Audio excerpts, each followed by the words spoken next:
MAS was founded in 1986 by Mahesh, Ajay, Shirendra. I joined the business in 1997 to run a company called Kotal's Clothing Lanka, which was part of the group at that time. In 2005, the organization ventured into sportswear, which was new, and I was given the opportunity to give leadership to MAS Active, which was founded on the 1st of January 2005. My work is, without any question, one of the most important things in my life. I've always enjoyed what I do, whether it's the job I do today or the jobs I've done in the past. I've always taken a view that whatever I do, I must enjoy it. So that's an important piece for me. And therefore, if you don't have that excitement and enjoyment in what you do at work, then it's difficult to put in the effort that it needs. At MAS, we've always been passionate about sport, whether it's cricket, rugby, anything, swimming, athletics. We've been passionate about sport. Not just because MAS Active is part of the business, but it's just been part of the culture forever. So with my particular interest in motorsport, you cannot avoid a connectivity between MAS and motorsport. I was involved in competitive sport probably till about 8 or 10 years ago. And then around the year 2000, I became president of the Ceylon Motor Sports Club, which is the club in Sri Lanka that is affiliated with the FIA, which is the world governing body for motorsport.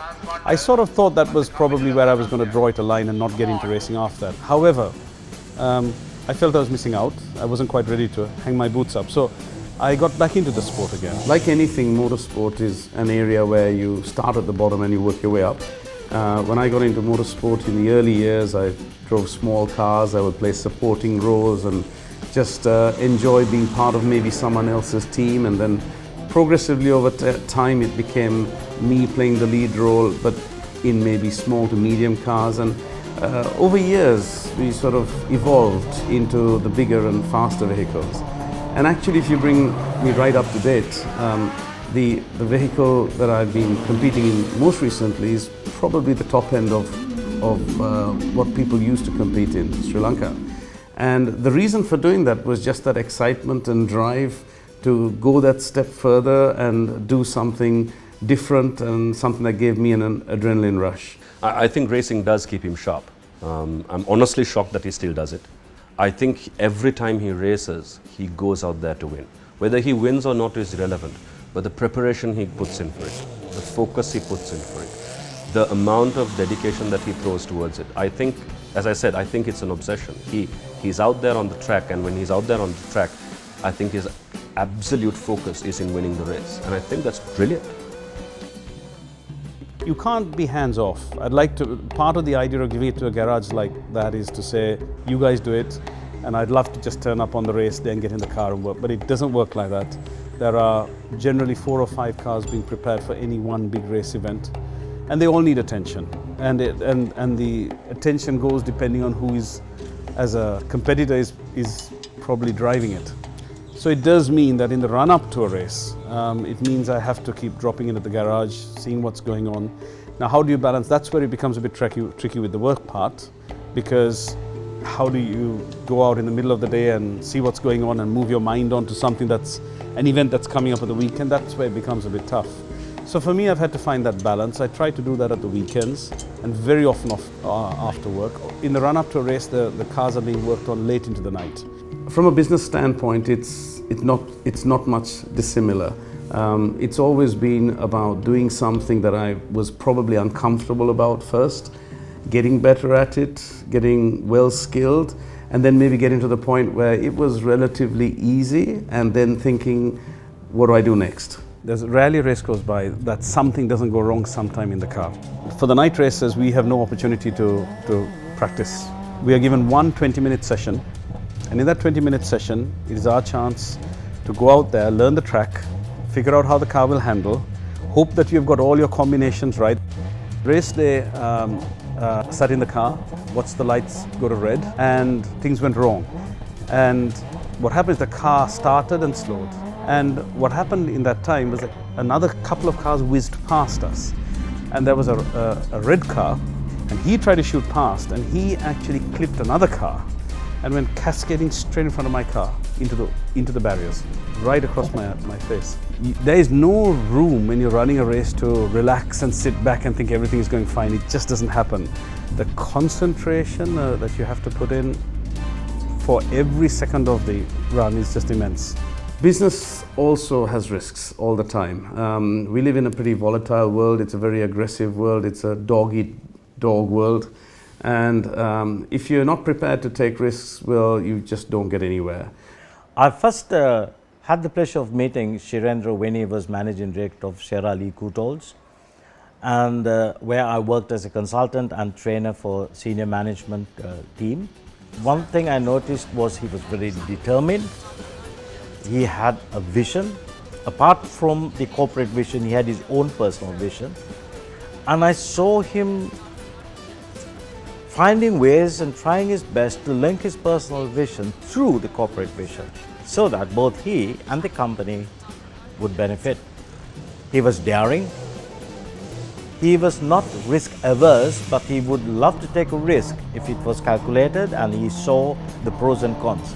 If he was able to see beyond the result and the consequences of that result, he would be very happy to take the risk. At MAS, one thing we have done over the years is to focus on leadership rather than management. Management being telling people exactly how to do, what to do, and making sure that they do it time after time the same way.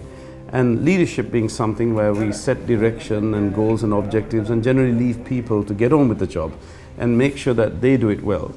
Now, within that group of people, you want to have a combination of people who are reliable, steady, and will make sure the job gets done consistently, and also people who are prepared to take that little bit of an extra risk, do something a bit daring, and add something more dynamic to the organization. We work on the principle that you don't learn from experience in itself, you learn from reflecting on your experience. And the people who take risks and are successful are generally people who have taken risks at some point, maybe got it wrong, reflected on it, learnt from it, and then made sure that when they do it the next time, they have more knowledge to minimize the risk of failure. I'm a strong believer that learning is built in two parts, the piece that you do in the classroom and the piece that you do on the shop floor or in office. The theory on its own really doesn't get you anywhere. However, practical experience will get you everywhere. So I think the two go hand in hand. Sometimes I feel that the academic piece is probably even less relevant, and what you learn from what you do every day can actually give you that experience that will take you that extra mile. Being in office is not much different to being on the racetrack. Things don't always go to plan. There will be days and weeks where things go perfectly, and we will have those days when things just don't go to plan. In a situation behind the wheel at high speed, when something goes wrong, you have no option. You have to react, you have to think very quickly, you have to come up with a course of action that's going to bring you back to wherever you were before things went wrong. And I believe that that experience is something that carries well into the organization. If you look at many business leaders in the world today, there are people who have had excelled in areas other than business, either in sports, either in indoor sports, either in the fields of literature, intellect, human interactions. What happens is every moment and every bit of interaction you have or any involvement you have in anything other than the business gives you that extra perception, that extra experience outside business, which you can bring in or export into your workplace. Much of business is racing, isn't it? There is a pit stop. A lot depends on the crew that is there on the pit stop to get the car out as fast as possible. When you're out there, you're on your own, and I think leadership is a very lonely place to be. You have to make quick decisions. Some of it you will regret, some of it you will look back with a great amount of fondness, knowing full well that you did it in a split second and it paid off. But you take the good with the bad and you shrug your shoulders and move on to race another day. It's the same thing I think he does at work. He wakes up in the morning, I don't think he sleeps. He types emails at 3 o'clock, long-winded ones at that. I still get some of them. I think he's razor sharp about what he needs to do. I think his vision is very, very clear, very, very focused. The end line is something that he sees vividly in his mind. Sometimes when you're in business, you probably have just that little bit more time to think. but it's not necessarily the best thing. Sometimes the best ideas come quickly and under pressure. So I believe that experience behind the wheel at speed, when your life is at risk if you make the wrong decision, helps you to think on your feet, make quick decisions that are effective, and get back on track when things are going wrong. As the leader of a large team at work, part of the job also is to keep an eye out for the guys who are doing the job every day, to help them to understand when things may go wrong, and with that, help them to understand what would be the courses of action they could follow to put things right, and very often to make success out of a challenge and move forward. I think a lot of the success that Shirendra has had over the years is his ability to groom a team around him. From the time I've met him, he's taken on people who he thought had potential. Sometimes never having a shred of experience from that particular industry. And he's been bold enough to give people a chance, and sometimes very young people a chance at very senior level positions. Whether it's at the racetrack or in office, I've always surrounded myself with people who are exceptionally good at what they do. There are things that I'm reasonably good at, and there are things that I'm not so great at. I always take particular attention to make sure that those around me are better at the things that I'm not good at, so that I can use that experience. Now this carries both to the track, as I said, so I need to have people who understand the bits that I don't understand. And it also comes into the office, where as an engineer with a production background, I probably know that area better than I would know certain other areas.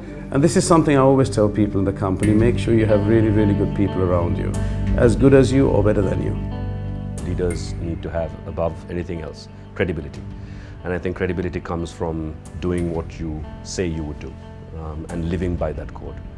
I think secondly, it's very, very important for a leadership position, especially at a senior level, to be a person who can be trusted, from an integrity perspective as a person, as well as from a professional perspective, to make sure that you actually put the organization before yourself.